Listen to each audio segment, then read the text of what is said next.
All right, welcome. It's time for us to look at issues from very deep perspective on the program, The Desk on Global Television. My name is Anthony Momodi. Welcome to today's edition as we look at issues from the Middle East conflict, where the strongman of Russian politics, talking about Vladimir Putin, says Middle East is on the brink of full-scale war. Yes, that's what the Russian President Vladimir Putin told a BRICS summit on Thursday, that the Middle East was on the verge of full-scale war. The military action that started a year ago in Gaza has now spread to Lebanon. Other countries in the region are also affected. Putin told a meeting in Kazan, attended by several world leaders. Violence in the Middle East will not end until the creation of an independent Palestinian state, Putin said at the summit attended by Palestinian leader Mahmoud Abbas.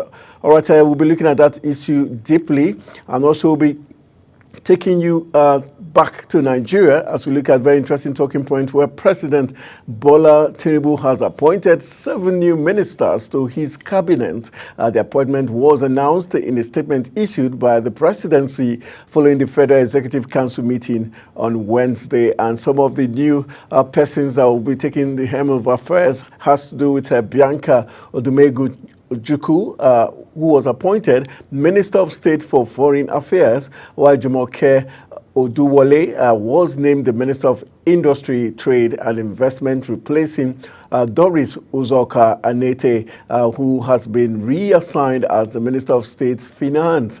This appointment is part of the much anticipated cabinet reshuffle of the Tinubu's administration, which has been in office for over a year. So we'll be looking at the different, nominated persons and their different designations, how well they fit and how well they had done in their previous assignments at the national level. We'll be looking at that deeply, and we'll also move to other very interesting talking points as the president met with the new ministers today. So we'll be looking at what he will be saying to the ministers and what their task could be, and how ready are these persons to take their new roles as in contributing their own quota towards the development of Nigeria.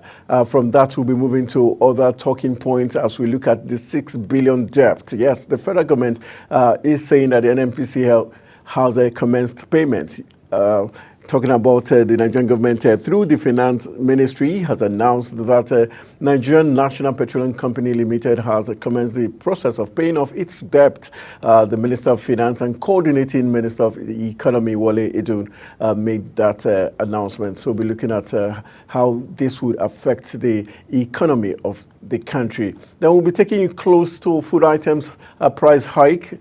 And we've got the federal government saying through the Competition and Consumer Protection Commission, the FCCPC has said that the grain hoarders and smugglers are responsible for the persistent hike in food prices in Nigeria.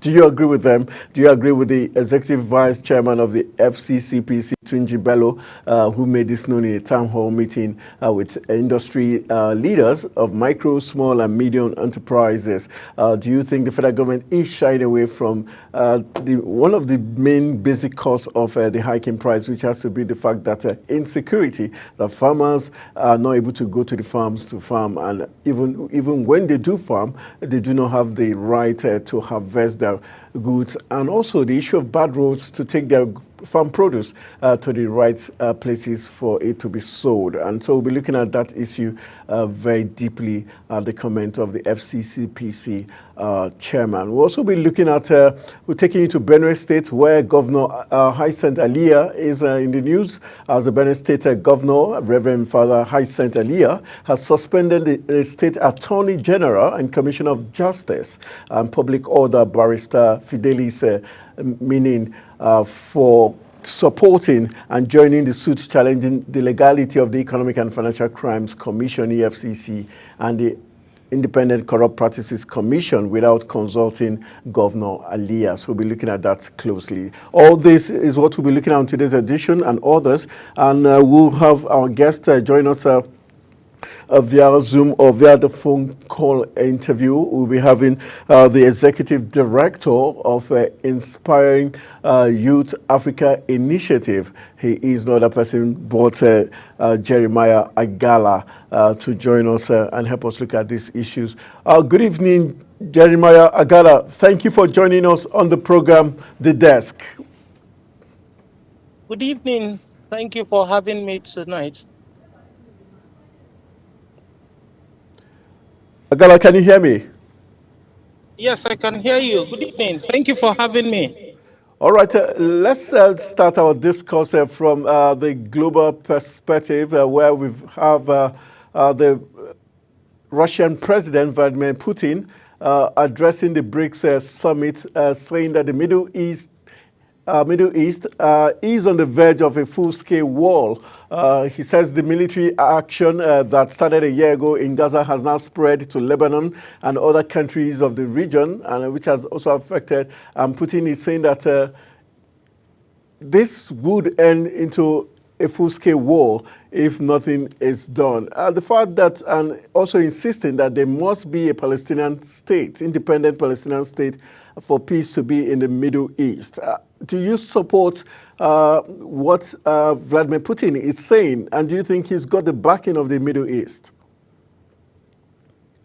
Thank you so much for having me. From the turn of events, you would not but support Putin that we are headed for a full-scale war in the Middle East. Because leaders out of selfishness and greed and self-centeredness would not want to do the right thing.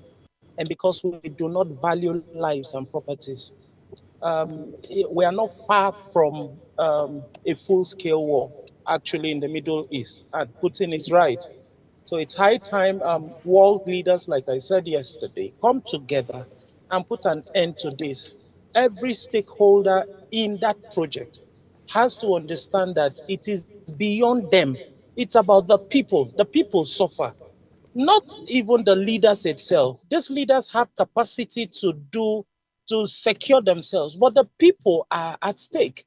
So it's high time leaders should understand that the interests of the people supersedes whatever their personal interests are and begin to bring an end to this war. But I must say to you, we are not far from a full-scale war. Having an independent Palestinian state is being pushed and insisted by Putin.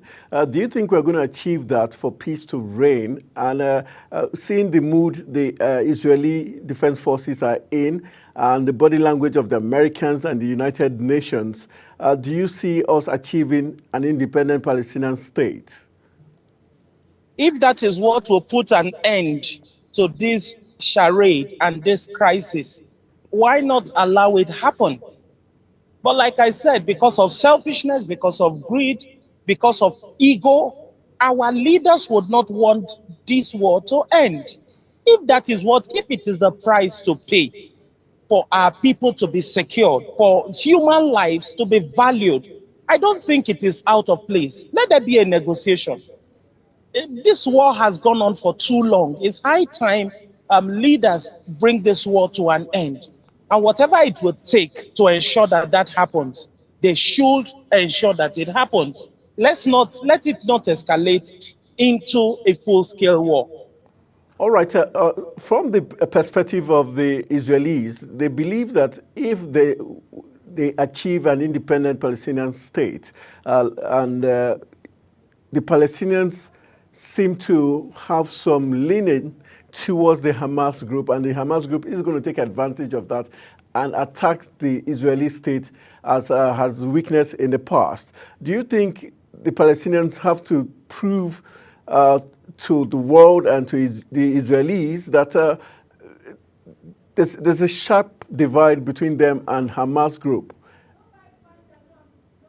Well, for this negotiation to be reached, all parties have got to sit down and tell themselves the truth.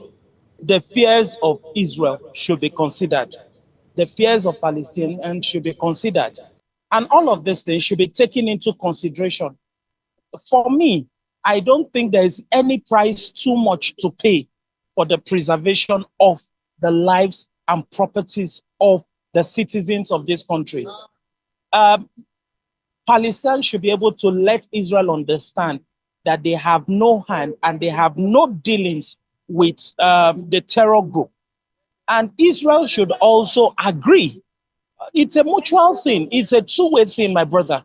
So the both parties have got to come to a conversation, a table, and then reach an agreement to ensure that this war comes to an end. There is no extent to which we will keep discussing this matter. People die daily.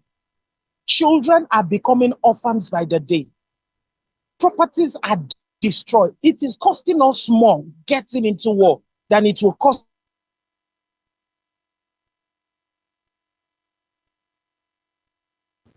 All right, let's move on to the next talking point. Let's come back to Nigeria. Just yesterday, the news broke about the cabinet reshuffle in Nigeria, and we know that President Bola Tinubu has appointed 7 new ministers to his cabinet. The appointment was announced in a statement issued by the presidency following the Federal Executive Council meeting. And one of the key names, obvious names, is Bianca Odumegu Ojukwu, was appointed Minister of State for Foreign Affairs, while we've got Jumoke Oduwole, was named Minister of Industry, Trade and Investment, replacing Doris Ozuka Enite, who has been reassigned as the Minister of State Finance. This appointment is part of the much anticipated cabinet reshuffle of the Tinubu's administration, which has been in office for over a year. My question to you, some people believe that this appointment and reassignment seem to be trying to please certain regions of the country and certain families and political, interest. Do you agree with such insinuations? Can you hear me? Yeah, I can hear you now. Okay. Now, I think it's a welcome development that there is a realignment and a shake-up in government.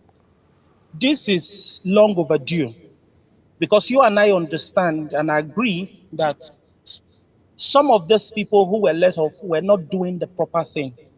We have seen from our perspective that more needed to be done. Which of them, for you, which of them wasn't doing enough? Which of the ministers didn't impress you, or the scorecard was low? Which of them? Like I said, let's break it down. Look at the Ministry of Youth. Nothing much was heard of the Ministry of Youth. When it was Ministry of Youth and Sports, the sport aspect took the shine of youth development. And so in the wisdom of the former president, Muhammadu Buhari, he separated them. And is it Buhari now or Tinubu? He separated them, Tinubu separated them, and then decided that sport go its own way and the youth development goes its own way. At that point, we now understood that the ministry didn't have a blueprint or a direction for what they wanted to do. In the last 1 year, nothing significant had happened in the Ministry of Youth because the sport aspect had been taken away.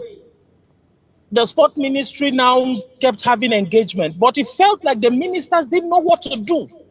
For over a year, nothing significant apart from a training here, a training there, no significant youth engagement or development program or initiative was initiated.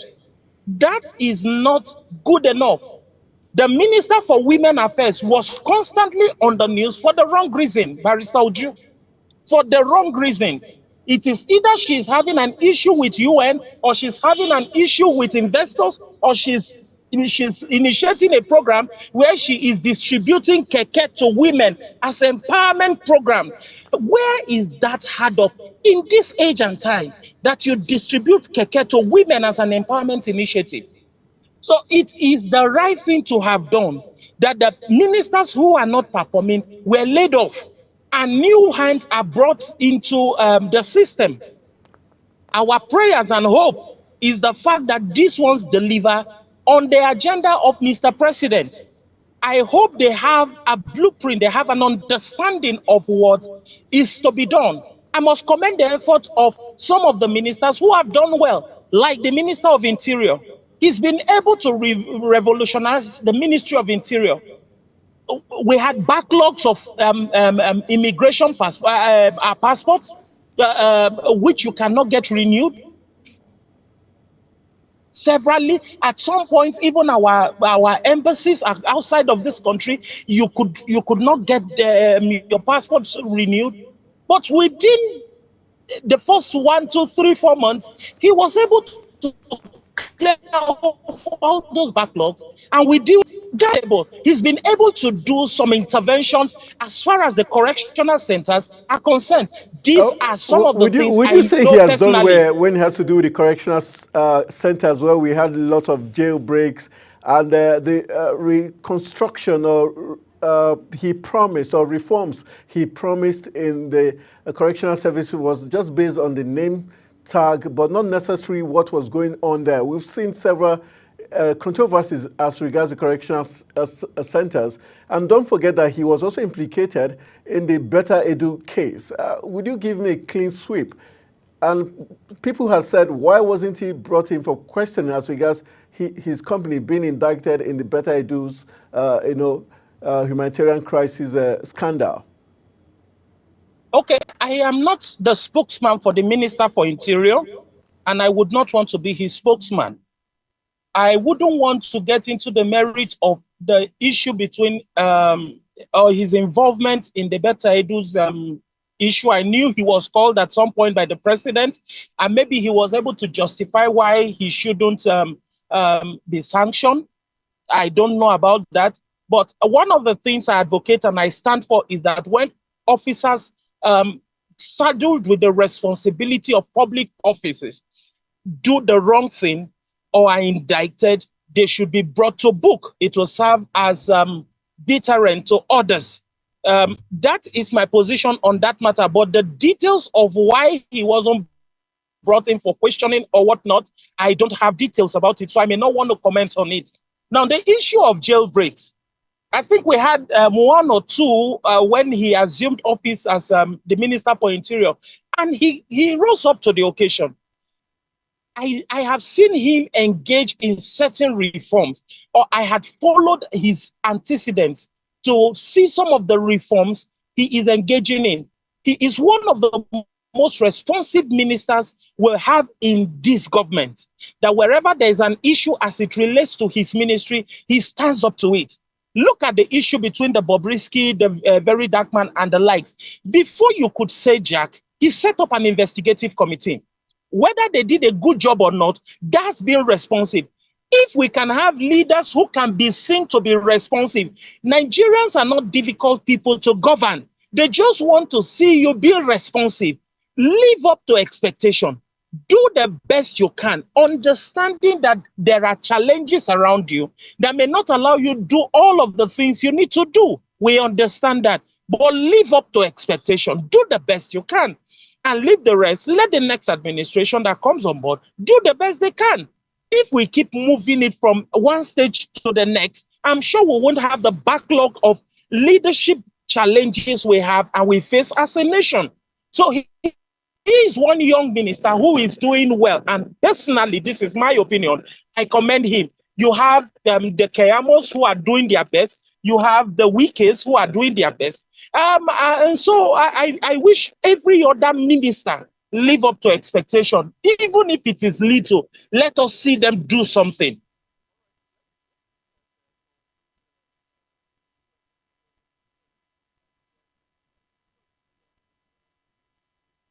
Can you hear me? And also probably give Bianca Ojukwu a chance to rebound, so to say. Then for those that were reassigned, like Anita, who was taken off from that to the Minister of Finance, what do you think were the indicators that made the president decide to go that route? It's breaking. It's breaking. I And can if I hear hear you. you clearly, you I talked can hear about the you. Bianca Ojukwu.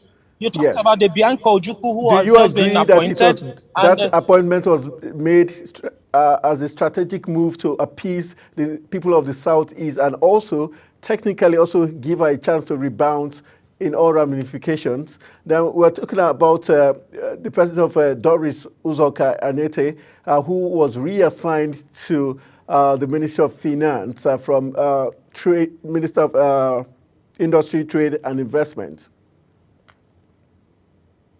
okay, if you use the word rebounds for Bianca, I don't know about that because I knew she was one time in the administration of Goodluck Jonathan, I think in 2011.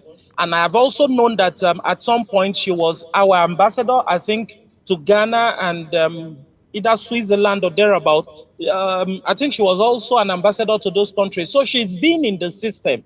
And if she hasn't done well in all of Okay. this position, I don't think she will be called upon to contribute her quota. I want to also align with the president to see it as a strategic move to have the input of our brothers from the East. Whatever it would take this administration to ensure an inclusive governance, I think it is not out of place. And the president had proven that from his inception. He distributed the offices of the service chiefs, made it all inclusive, and ensured that every region, especially regions that had issues with security, had a stake in this in the scheme of things. This is different from what we saw coming from where we used to be, which is the administration of the Muhammadu Buhari. We all saw how it was one-sided, especially the security arm of governance. It wasn't all-encompassing, all-inclusive, but we're seeing a shift in this administration. So I want to commend the president for making that move, and I see it one as being strategic. Also having Ante Doris in the Ministry of Finance is also strategic. That's a key but you ministry. remember she had an issue where she allegedly budgeted a huge sum of money for a trip outside the shores of the country for a particular summit, which was questioned. Do you think with such antecedents, why would they now want to reassign her to the Ministry of Finance for someone who was alleged to have made a budget too humongous to just attend a summit outside the shores of the country? Now there is a dynamics to how some of these things work. And we all should agree that some of these ministers do not understand these workings without the career personnel around them. Whilst I will still not hold brief for any politician, I wouldn't want to generalize that she has corrupt tendencies. I wouldn't want to go that far. No, I didn't say that. I just said she was questioned for having a very humongous budget to attend a World Summit representing Nigeria. So we're just looking at the possibility. Like I said, this is me giving an explanation. I wouldn't want to conclude on that based on that issues. We have given her a second chance. Let's agree that there was an error as a result of her not understanding the workings of the system. I don't think Doris had held any major political position up until being a minister. I don't think so. This is her first test of being a minister. And you must understand that there is a whole lot as it relates to sitting in that seat as a minister. So those workings, those budgetings wouldn't have been completely her making. All right, let me state also. I will have to cut in here. We'll go for a very quick break. I will urge you to kindly rejoin us in the next few minutes so that the conversation will continue after this very quick break. Stay with us. Thank you so much. Thank you.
right, welcome back. It's still the desk, and we've got the Executive Director of Inspiring Youth Africa Initiative in the person of Jeremiah Agala, still our guest, and helping us look at the recent cabinet reshuffle of Mr. President. All right, Jeremiah, thank you for rejoining us. Let's continue our discourse as regards the recent cabinet reshuffle. Some say, in keen observers have said, Megari Dinyadi, as the Minister of Labour and Employment, who the President nominated, probably has gotten a reward for his consistent support of Mr. President after his re-election. How do you see that? And also, talking about the Minister of Education, Suwaiba Ahmad, who is appointed as Minister of State for Education, and Dr. Nentawe Yewada, who replaces Betta Idu as the Minister of Humanitarian Affairs and Poverty Reduction. We're looking at Nentawe. How big is the task for Nentawe to ensure that she cleans the mess that is already in the Humanitarian Affairs and Poverty Reduction Ministry? All right. Thank you so much for having me again. The issue of having your supporter in government, you wouldn't have somebody who is not your supporter to serve in your administration. So whether you look at it as a reward for his support or not, the idea is, does he have what it takes to be at the helm of affairs of that ministry? If yes, his support or not is not the issue. The president is not expected to pick somebody who is not his supporter to come and lead a ministry, So for me, the idea of support or no support should not even arise at this point. We shouldn't seek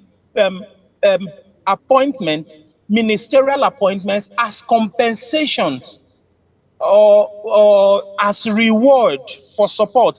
It should be a call to service. Most of the people who had failed in government is as a result of seeing it as a compensation or a reward. And that is why they had not done justice with that ministry or with the position they have been given.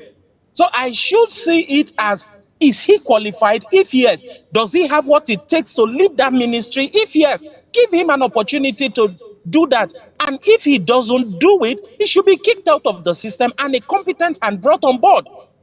Yes, there's a new minister in the Ministry of Humanitarian Affairs. So much is required to get that ministry up and running.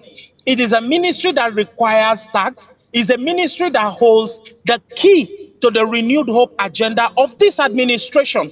And so anybody who is saddled with the responsibility of leading that ministry should do it with every sense of responsibility, understanding that a failure in that ministry also means the failure of this administration. So I would expect that the president would have learned and would have done a good job by picking the right person to occupy the ministry. So much is to be desired.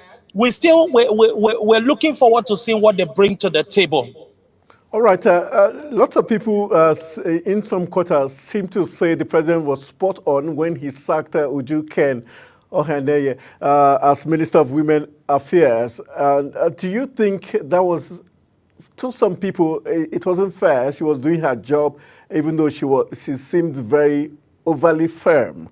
What do you think really played out in the president's decision to sack Uju Kennedy from that position? And also, we're talking about Mamman as Minister of Education, who also lost his place.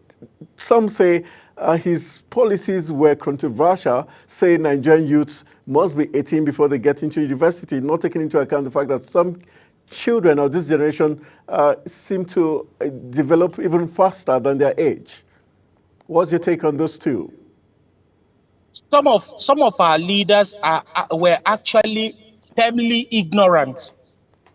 They were obsolete. They were outdated with the level of information they had. And that is why I said most of them saw their position as a reward or a compensation for what they think or they thought they had done for Mr. President. So when you see some of the policies taken, they were not clearly thought out policies. They didn't have a clear blueprint. They didn't have what they wanted to run with. They were only compensated with political offices. And so you see the high level of blunder, you see the high level of misinformation, you see the high level of ignorance that was displayed in full glare.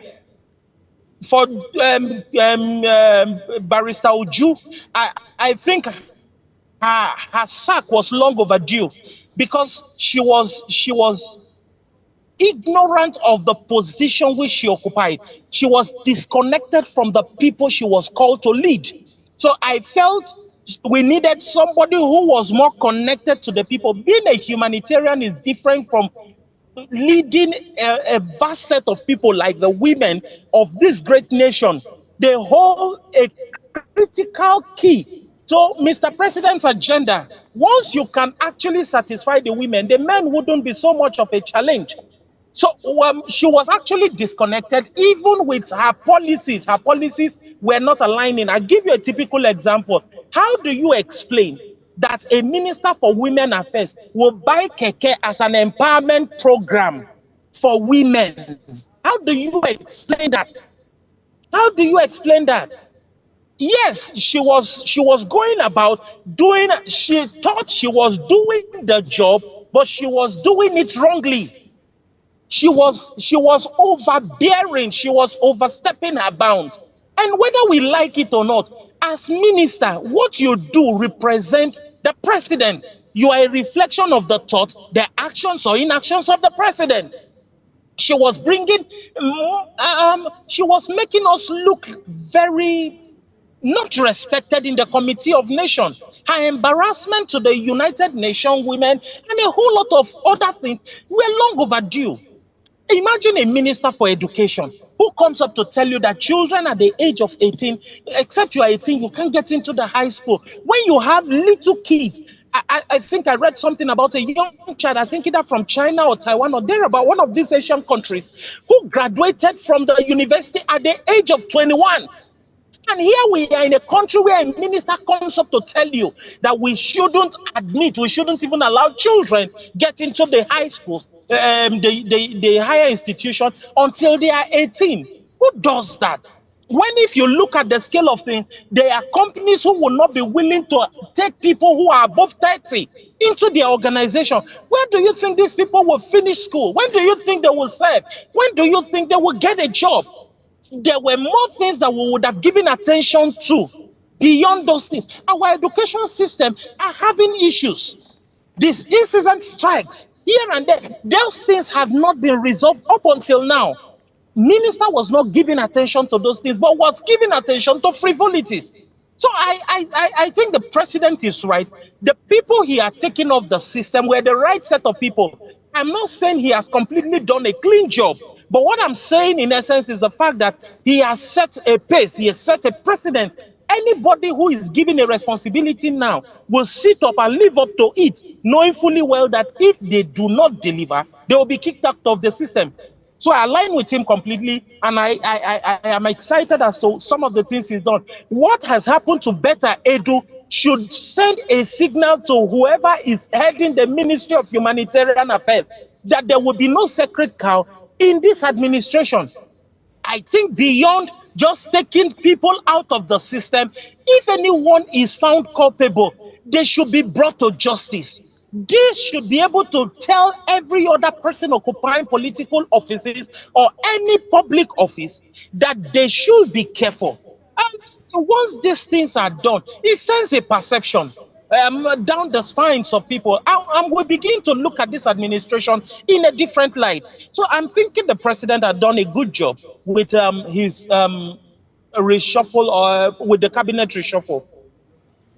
All right, let's move on to the next talking point. There's a very interesting report we got here where the special advisor to Mr. President Bola Tinubu on information and strategy, talking about Bayo Onanuga, saying that the ongoing reform in Nigeria's economy is the best thing, because if not for that, Nigeria would have ended up like Somalia. Onanuga spoke on Thursday while reacting to the public outcry on the economic hardship occasioned by some policies of President Bola Tinubu-led government. Onanuga, who acknowledged that the nation's economy is weak, said the ongoing economic reform would offer the country the opportunity to become a productive economy. Do you agree with him to the extent to say the reforms, if not for the reforms, we were going to end up like Somalia? Some of these political office holders come up with some statements and they look at every other Nigerian like ignorant people who have no information. Whilst I completely agree that this current administration is doing its best in trying to keep up with our failing economy, the idea where we are suddenly compared to a failed state like Somalia is not something I would want to speak so much on. I believe that our politicians do not even understand what the people on the street, what the masses on the street go through. Some of these leaders are completely disconnected from the people. So what is Onanuga trying to tell us? That as of today, we are headed in the right path, or the policies are the right policies, not even considering the hardship in the land. Sometimes we make statements that are very insensitive, that do not even take into consideration what people are going through. Nigerians are suffering daily, going through the scorching hardship meted on us by this political class. And somebody just wakes up from nowhere and just make blanket statements rather than educating the people, rather than meeting the people at a point where they can understand what is going on. Nigerians need to understand the mess we've gotten ourselves into up until this administration took over. And what this administration is doing, trying to clear up the mess. I'm thinking this is the conversation we're supposed to be having, rather than making it look like they are saints who are God sent to us and they've just come to rescue us. If not, we would have all been dead by now. Well, rather than make this kind of assertions, I'm thinking political leaders, office holders, public office holders should understand that they are dealing with the sensitivity of people. Look at where they are. Speak with them. Let them understand what you are doing, the policy reforms you are engaging in, as it will better them, rather than make some of these statements. The president is doing his best. His economic team are doing their best, to the best of my understanding, based on where we had gotten to before they came into governance. And I think Nigerians should bear with them a little more. Give them some little time. But some of these blanket statements should not be coming from our public office holders. They should be more sensitive than some of these statements. All right, let's go to Benue State. We're still looking at a very interesting talking point as regards the issue of the suits filed against the EFCC with regards to its establishment. Benue State Governor, Reverend Father Hyacinth Alia, suspended the State Attorney General and Commissioner of Justice and Public Order, Barrister Fidelis Meaning, because he joined the suit challenging the legality of the Economic and Financial Crimes Commission without consulting with the governor. Do you think this gives us an idea that this suit was orchestrated for selfish reasons? And why would a commissioner do such a very huge, take a huge step such as this without the governor in the know? You see, this goes to explain what I have been trying to communicate to us. That some of these appointees of government look at their position as a compensation. They lack the requisite knowledge and the workings of governance. How do you engage in such a matter, as sensitive as that, without the consent of the chief executive of the state who appointed you? How do you go out knowing fully well that your actions or inaction is a reflection of what the governor thinks? So you don't understand that even when you hear statements like the statements of Bayo Onanuga, you then understand that many times their principal is not even in the know. No wonder somebody once said that Buhari didn't know about some of the things that were going on under his administration. This might most likely be the issue here, where people just wake up, what they think or feel is what they pass to the people, whether it aligns with the mandate of the chief executive or the policy statement of the chief executive or not. It is not their business. They just go out there because they want to be seen in a particular light out there. They just do things the way they feel like doing it. If I were the governor, he should have been fired immediately because it doesn't reflect what he stands for. I'll give you another instance. The former president, Muhammadu Buhari, gave an instruction to a one-time IG of police. Be in this state, I think it was to Benue State. He was deployed to Benue State. Go to the state, ensure that these killings come to an end. The IG of police then stayed back in Abuja, disobeying the orders of the chief executive, the chief security officer of the state. It goes to show the caliber of leaders we have, the kind of people we hire to govern. Well, who should we blame? The president, or in this case concerning Benue State, it was the same governor who appointed him. Didn't he do a proper background check to know if this man was fit to get the job done? Because he appointed him. So shouldn't the blame also go to the governor who appointed someone who did not know the rules and ethics of the job? Anthony, you must understand one thing. Some of these people who are assigned as aides or appointees of government on some of these state governors were not their choices. These are products of political godfathers. These are appointees of stakeholders in government. So sometimes the chief executive may not have done a comprehensive background check. And even if he is aware, he may not be able to tell his godfathers or the stakeholders of the state no. Because some of these people represent their interest. And so to secure his seat and to secure his place, he has no choice but to do the biddings of these godfathers. So you may not completely blame them, the chief executives.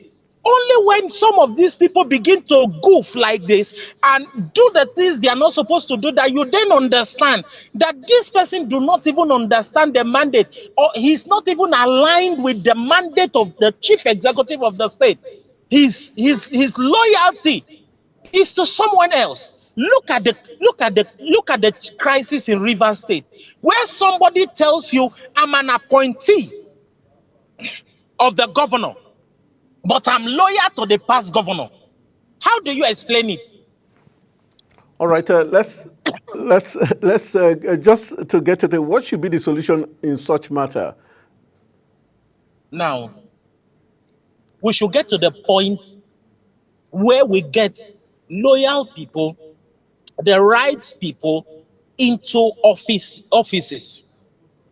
We should get to the point where the right people are appointed, not for selfish reasons.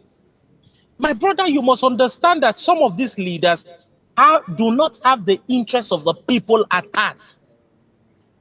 It is for their selfish reason, to protect their interests, to protect their stake in the state. They have seen it as a private property. So we must get to the point where we begin to get the right people who can do the job into office. Our leaders must reduce their selfishness and understand that the people are the ones that suffer in this matter. All right. Until we have leaders who are selfless, we will keep having these issues back and forth. So leaders must learn to leave the scene when they are out of the scene and allow those who are in government govern so we can hold them accountable. All right, we just got 2 minutes to wrap it up. The other story had to do with the Federal Executive Council, which approved a loan of about $618 million from a group of financiers for the procurement of 6 fighter aircraft and ammunition for the Nigerian Air Force. This was disclosed by the Minister of Information and National Orientation, Mohammed Idris. And also we have the story about Dangote. Petroleum refinery has started supplying premium motor spirit, popularly called petrol, to some oil marketers directly without recourse to the Nigerian National Petroleum Company Limited. In 1 minute, if it's possible, what's your take as regards this loan for weapons and aircraft? We've heard several times where the government approves certain monies, but we're still yet to hear it being delivered to the country, but we're seeing more loans being approved. And insecurity is still at its worst. At this point, I think we want to see it as a conduit pipe where monies are being siphoned. When you hear all of this importation, ammunition being brought in, one aircraft there or that, there was a time we were told that once we have Tucano jets, that our insecurity issues will be over. Up until today, we are still having escalating insecurity issues across this country. Nobody is questioning it. Not for once has that Tucano jet been deployed, not for once. And yet we are taking more loans to get more fighter jets.